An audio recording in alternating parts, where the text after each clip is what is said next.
Lalu nggak lama datang satu orang, nggak pernah kenal, tiba-tiba manggil, ya Muhyiddin, ya Sayyidi, ya Muhyiddin, wahai tuanku, wahai yang menghidupkan agama. Lalu didengar oleh orang-orang yang ada di sekitar. Akhirnya semua orang-orang yang di sekitarnya menyalami Syekh Abdul Qadir Jailani sambil beliau mengatakan, anta Muhyiddin, engkau adalah menghidupkan agama.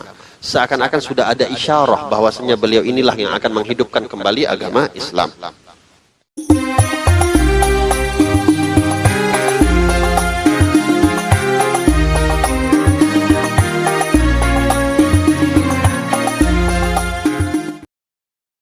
Wa kana Sayyidina Syekh Abdul Qadir adamul laun. Diceritakan Syekh Abdul Qadir Jailani ini sifatnya kulitnya itu warna sawo matang.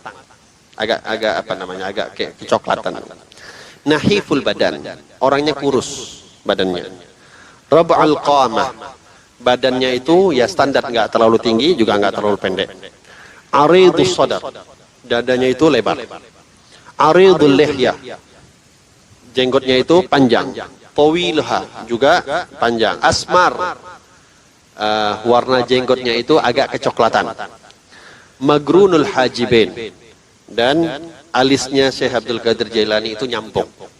Allahu a'lam ya, kita banyak melihat fotonya Syekh Abdul Qadir Jailani entah dari mana. Tapi ya itu nggak bisa dipastikan kevalidannya karena zaman dulu nggak ada foto. Mungkin daripada hasil orang-orang yang bermimpi melihat Syekh Abdul Qadir Jailani sehingga digambarkan demikian. Ala kulli hal. Lahu sawt jauhari. Beliau itu kalau berbicara suaranya itu lantang, tegas. Wa sabab talqibuhu bi Muhyiddin, dan beliau ini diberi gelar sebagai Muhyiddin, orang yang menghidupkan agama. Apa sebabnya? Ada ceritanya. Beliau pernah satu kali jalan. Ketika jalan ada orang yang dalam keadaan sakit. Orang yang sedang sakit, satu orang, mutaghayyiril laun, wajahnya pucat, badannya pucat. Nahiful badan, dan kurus yang sakit tadi. Lalu orang sakit itu panggil, ajlisni, Abdul Qadir, sini, kau duduk di atas saya. Maka Syekh Abdul Qadir duduk di atasnya. Ketika Syekh Abdul Qadir duduk di atasnya, tiba-tiba badannya itu yang sebelumnya kurus jadi gemuk. Wa hasunat suratu, yang awalnya pucat jadi ceria. Wa safa launu, bagus, semua bagusnya badan. Dia nanya, "Ata'rifuni? Kau tahu siapa aku?" Nanya kepada Syekh Abdul Qadir. Kata Syekh Abdul Qadir, "Tidak tahu." Kata orang ini, "Anad-din. Aku ini adalah diubah oleh Allah, dibentuk oleh Allah seperti manusia, tapi hakikatnya aku adalah agama." Dan ini saya jelaskan, semua cerita Syekh Abdul Qadir Jailani yang akan kita ceritakan ini nggak ada yang masuk otak semua, karena memang tinggi betul apa yang beliau lakukan, sehingga nggak heran tarekat-tarekat itu menjadikan tarekat Qadiriyah, Naqsabaniyah, Qadiriyah. Memang betul-betul memang beliau ini luar biasa orangnya. Anad-din, aku ini agama. Wa kuntu qad dasartu kama ra'aitani. Sebelum engkau duduk, ya aku begini. Aku ini adalah orang lemah. Menunjukkan ini lemah agama, sebelumnya lemah. Wa qad ahyani Allahu bika anta Muhyiddin. Karena engkau duduk di atasku, maka aku semakin agung, semakin besar. Maka disebut oleh orang ini, engkau adalah Muhyiddin, engkau adalah yang menghidupkan agama. Lalu nggak lama datang satu orang, nggak pernah kenal, tiba-tiba manggil, ya Muhyiddin, ya Sayyidi, ya Muhyiddin, wahai tuanku, wahai yang menghidupkan agama. Lalu didengar oleh orang-orang yang ada di sekitar. Akhirnya semua orang-orang yang di sekitarnya menyalami Syekh Abdul Qadir Jailani sambil beliau mengatakan, anta Muhyiddin, engkau adalah menghidupkan agama. Seakan-akan sudah ada isyarah bahwasanya beliau inilah yang akan menghidupkan kembali agama Islam. Gal wa amma bidayah amruhu nafa'allahu bih.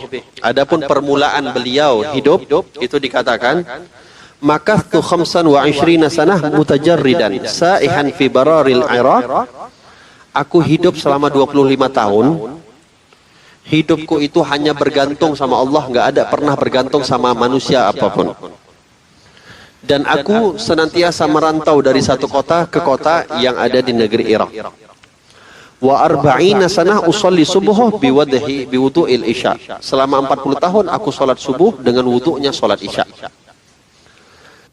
Wa 15 sanah usolli isya thumma astaftihul Quran.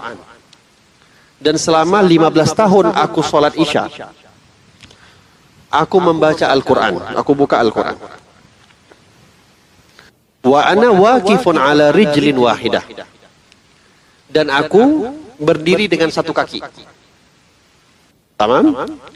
Wa yadayya fi watidin matrub fi ha'id khaufan min an-nawm. Jadi beliau itu misalnya ini dinding. Beliau buka Quran, beliau sholat isya. Setelah sholat isya beliau sholat lagi tahajud. Berdirinya itu cuma satu kaki. Dan tangannya beliau itu beliau dekatkan di dinding itu ada paku. Jadi beliau letakkan tapak tangan beliau di paku. Kenapa? Melawan hawa nafsunya beliau supaya jangan ngantuk. Kalau ngantuk, kalau dia terjatuh kakinya, tercolok tangannya dengan paku. Itulah caranya melawan hawa nafsu ketika tahajud supaya nggak ngantuk. Kita tahajud memang cari ngantuk. Supaya ngantuk tahajud, supaya ngantuk baca Quran. Ini nggak mau ngantuk, dia buat demikian. Hatta antahi ila akhiril Quran fi sahir. Sampai dari awal isya sampai masuk waktu subuh, beliau menghatamkan Al-Quran dengan keadaan yang demikian. Dan itu dilakukan selama 15 tahun.